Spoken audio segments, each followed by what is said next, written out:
பனை அபிவிருத்தி சபையினுடைய தலைவர் சகாதேவன் அவர்கள் இந்த திக்கம் படிசாலை மீண்டுமே மீட்டிருக்கிறார். திக்கம் படிசாலையிலிருந்து வர மிக பெரிய அளவிலான வருமானம் நேரடியாகவே இந்த வடக்கினுடைய அபிவிருத்திக்காக 60 கிலோமீட்டருக்கு மேலாக நடந்து சென்று 25 வருடமாக பனை அபிவிருத்தி சபை தனியாக செயல்பட்டிருந்தது, சொத்து வைத்திருந்தாலும் ஆனால் அதை சங்கங்களுக்கு கொடுத்திருந்தது.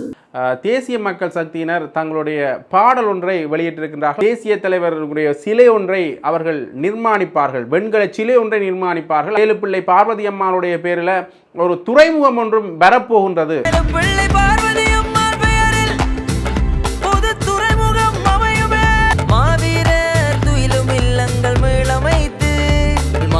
தழைத்த மண்ணே, வரலாறு பிறந்த மண்ணே, தேசிய தலைவனை தந்த மண்ணே. கிழக்கு பல்கலைக்கழகத்தில் அதிரடியாக ஒரு சோதனை நடவடிக்கை மேற்கொள்ளப்பட்டிருக்கின்றது. கொலையோடு சம்பந்தப்பட்ட அல்லது கொலைக்கு துப்பு கிடைப்பதற்கு சம்பந்தமான விடயங்கள் அதில் இருக்கா?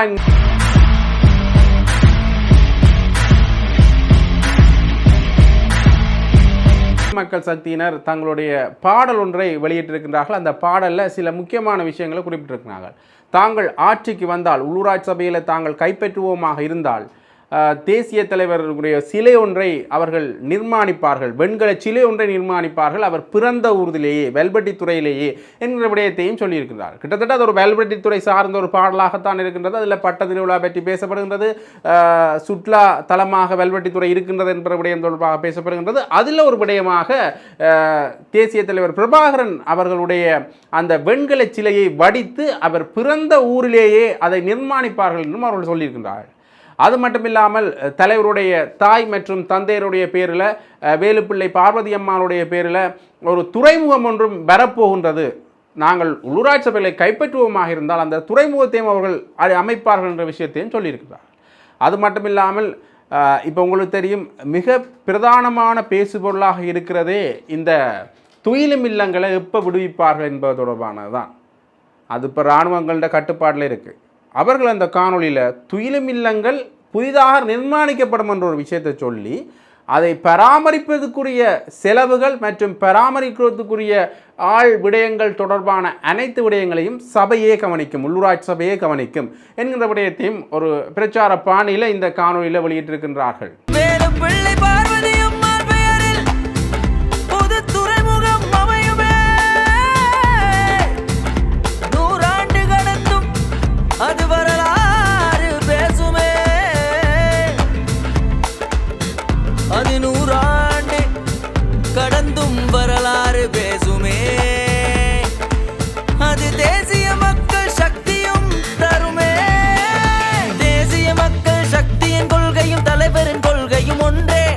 தேசிய தலைவரின் வெண்கல சிலையும் பிறந்த இடத்திலே மேலளவே, வரலாற்று மண்டபமும் உருவ வெண்கல சிலையும் நகர சபையில் முதல் பிரேரணை இயற்றிடுவோமே, நாங்கள் நகர சபையில் முதல் பிரேரணை இயற்றிடுவோமே.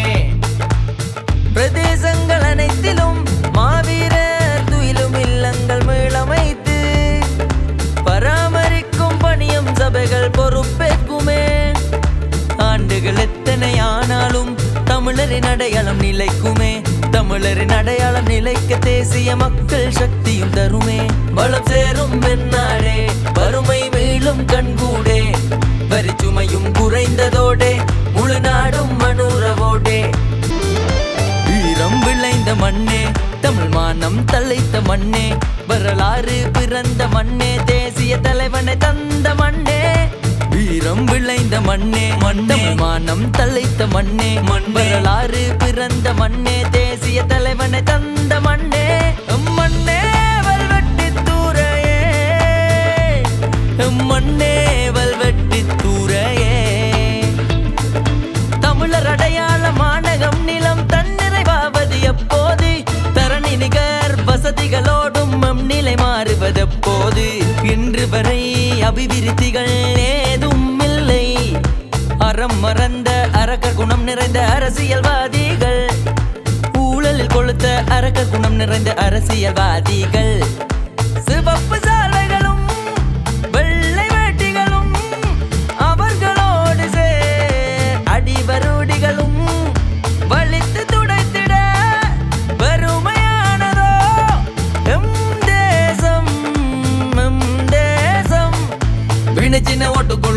சங்கு சின்ன ஓட்டு குழுக்களும் ஜானி சின்ன கூலிப்படைகளும் மாஞ்சின்ன பார்பவிக்காரர்களும் வீரம் விளைந்த மண்ணே தமிழ் மானம் தலைத்த மண்ணே வரலாறு பிறந்த மண்ணே தேசிய தலைவனை தந்த மண்ணே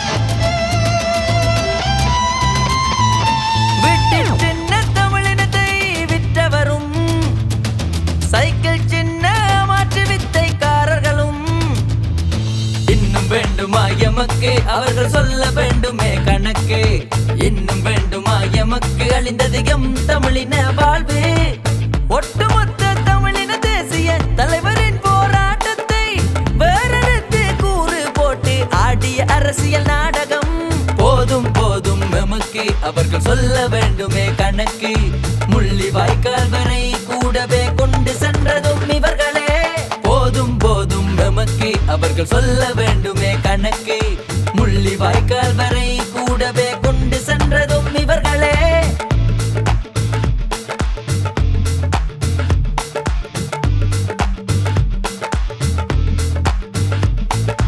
பாராளுமன்றில் ஆசனங்கள் உங்களுக்கில்லை மக்களின் ஆதரவும் உங்களுக்கில்லை பாராளுமன்றில் ஆசனங்கள் உங்களுக்கில்லை நகர சபையில் உங்களுக்கு என்ன வேலை உதய சூரியன் பட்ட திருவிழா உலகம் பார்க்க வருமே இனிமேல் உலகம் போற்ற சுற்றுலா துறையோடு தரமாய் வளரும் ஹோட்டல்களே உதய சூரியன் பட்ட திருவிழா உலகம் பார்க்க வருமே இனிமேல் உலகம் போற்ற சுற்றுலா துறையோடு தரமாய் வளரும் ஹோட்டல்களே.